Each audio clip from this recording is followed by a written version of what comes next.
ओम साई अमृत Shri Sai सच्चरित reading.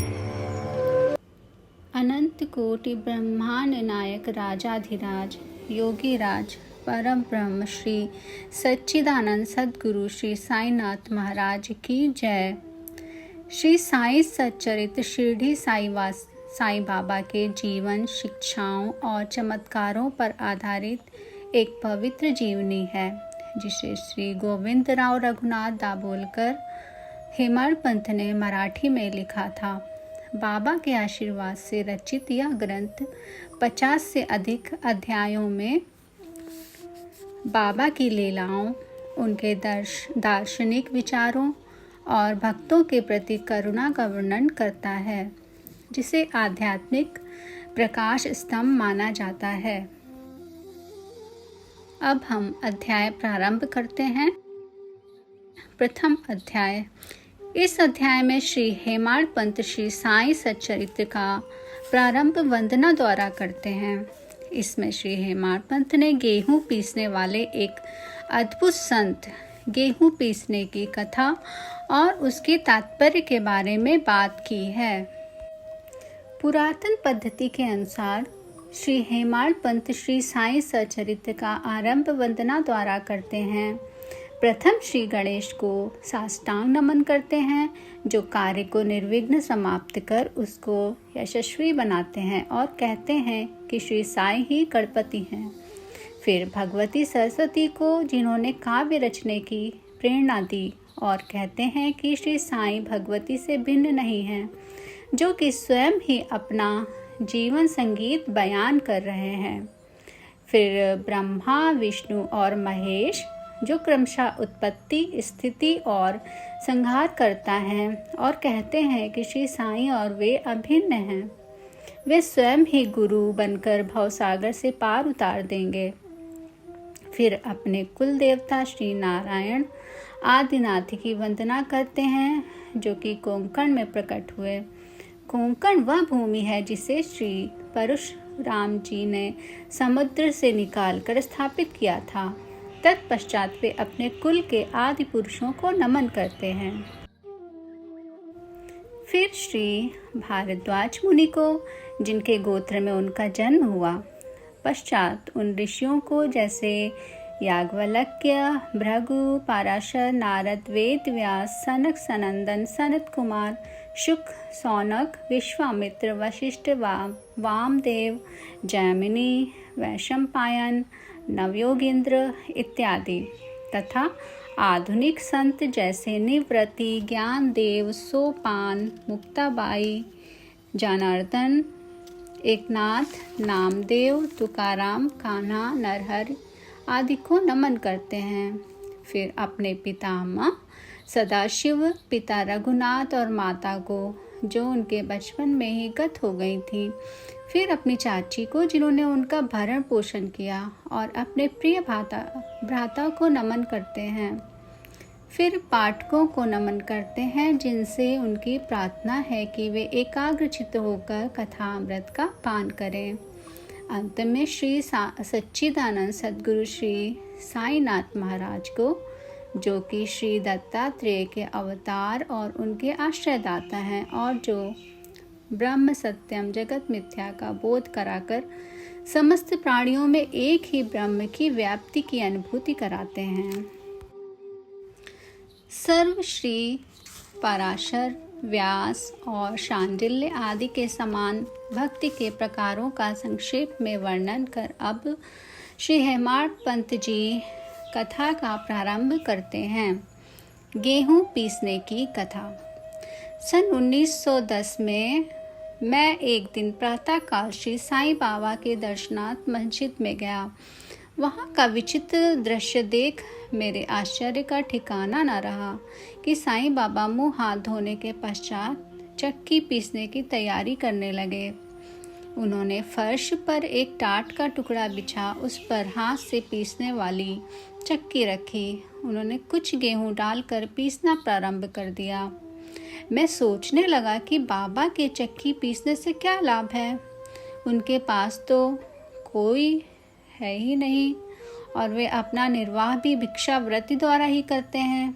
इस घटना के समय वहाँ उपस्थित अन्य व्यक्तियों की भी ऐसी ही धारणा थी, परंतु उनसे पूछने का साहस किसे था। बाबा के चक्की पीसने का समाचार शीघ्र ही सारे गांव में फैल गया और उनकी यह विचित्र लीला देखने के हेतु तत्काल ही नर नारियों की भीड़ मस्जिद की ओर दौड़ पड़ी। उनमें से 4 निडर स्त्रियां भीड़ को चीरती हुई ऊपर आईं और बाबा को बलपूर्वक वहां से हटाकर उनके हाथ से चक्की का खूंटा छीनकर तथा उनकी लीलाओं का गायन करते हुए उन्होंने गेहूं पीसना प्रारंभ कर दिया। पहले तो बाबा क्रोधित हुए, परंतु फिर उनका भक्ति भाव देख वे शांत होकर मुस्कुराने लगे। पीसते पीसते उन स्त्रियों के मन में ऐसा विचार आया कि बाबा के ना तो घर द्वार है और ना इनके कोई बाल बच्चे हैं तथा ना कोई देखरेख करने वाला ही है। वे स्वयं भिक्षावृत्ति द्वारा ही अपना निर्वाह करते हैं, अतः उन्हें भोजन आदि के लिए आटे की आवश्यकता ही क्या है। बाबा तो परम दयालु हैं, हो सकता है कि ये आटा वे हम सब लोगों में ही वितरण कर दें।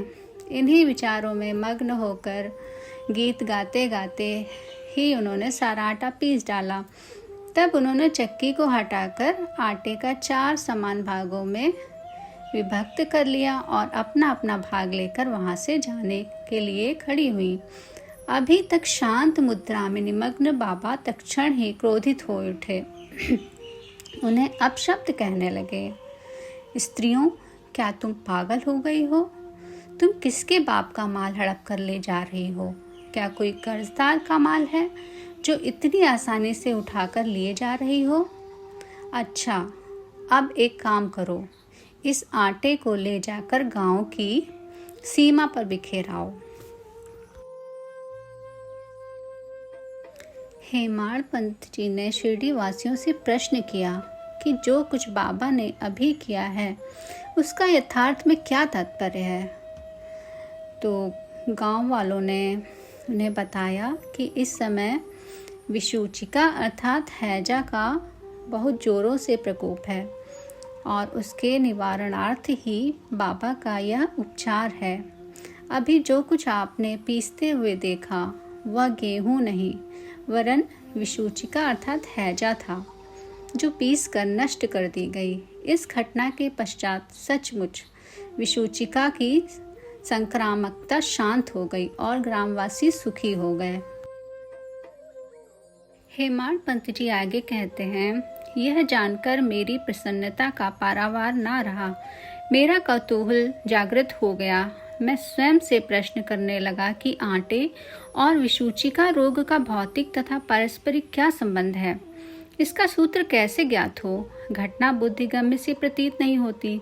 अपने हृदय की संतुष्टि के हेतु इस मधुर लीला का मुझे 4 शब्दों में महत्व अवश्य प्रकट करना चाहिए। लीला पर चिंतन करते हुए मेरा हृदय प्रफुल्लित हो उठा और इस प्रकार बाबा का जीवन चरित्र लिखने के लिए मुझे प्रेरणा मिली।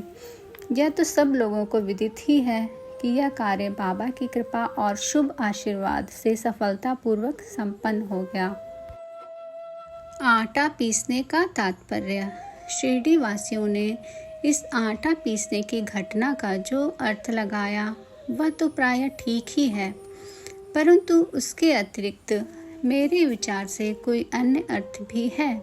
बाबा शिरडी में 60 वर्षों तक रहे और इस दीर्घ काल में उन्होंने आटा पीसने का कार्य प्रायः प्रतिदिन ही किया। पीसने का अभिप्राय गेहूं से नहीं वरन अपने भक्तों के पापों, दुर्भाग्यों, मानसिक तथा शारीरिक तापों से था। उनकी चक्की के 2 पार्टों में ऊपर का पार्ट भक्ति तथा नीचे का कर्म था। चक्की की मुठिया जिसे पकड़कर वे पीसते थे वह था ज्ञान।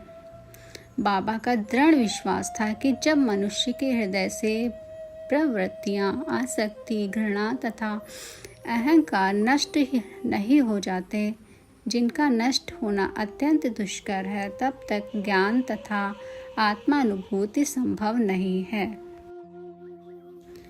यह घटना कबीर दास जी की इसके तदनुरूप घटना की स्मृति दिलाती है।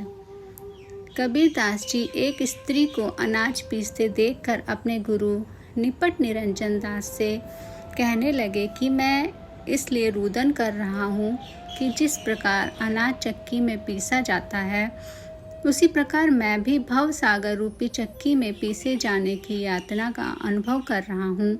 कबीर दास जी का दोहा है, चलती चक्की देख के दिया कबीरा रोए, दो पाटों के बीच में साबत बचाना कोय। उनके गुरु ने उत्तर दिया कि घबराओ नहीं, चक्की के केंद्र में जो ज्ञान रूपी दंड है उसी को दृढ़ता से पकड़ लो। जिस प्रकार तुम मुझे करते देख रहे हो उससे दूर मत जाओ, बस केंद्र की ओर ही अग्रसर होते जाओ और तब यह निश्चित है कि तुम इस भवसागर रूपी चक्की से अवश्य ही बच जाओगे। यह कहानी दर्शाती है कि श्री साईं बाबा का अपने भक्तों से कितना प्रेम था और वे सर्वव्यापी और करुणामयी हैं। प्रथम अध्याय यही समाप्त होता है। श्री सद्गुरु साईनाथार्पणमस्तु। शुभम भवतु। आपका दिन शुभ हो। ओम साई राम।